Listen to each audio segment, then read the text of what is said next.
So it's no secret that Sony is working on a handheld addition to the PlayStation 6.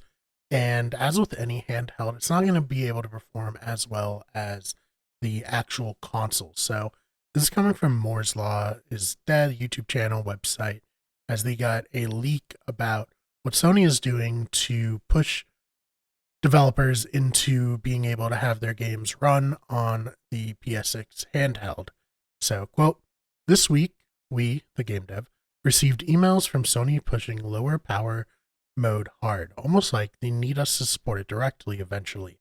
They provided tutorials and instructions that outlined we shouldn't just lower frame rates to fit LP mode's requirements. No, instead we should try to maintain 60 frames per second by lowering resolutions. Razer CPU, this is the CPU utility for PS5 development, walkthroughs that aimed to help us find CPU bottlenecks so we can reduce CPU usage and even look for ways to reduce how many threads are used by our own game.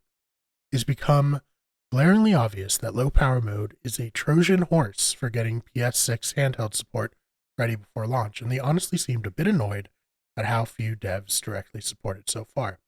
I mean, I think it makes sense that devs wouldn't really want to handicap their game in any ways when they don't need to, but it's very interesting that Sony is now taking the step to strongly encourage these developers to embrace the low power mode of the PS5 to eventually get games ready for the PS6 handheld. We'll see how this all plays out. I'm still hopeful for the PS6 handheld. I've gotten into the Steam Deck this year and I love it, and I'd love to have a PlayStation handheld again, harkening back to those old PSP days. So let me know your thoughts about all of this in the comments.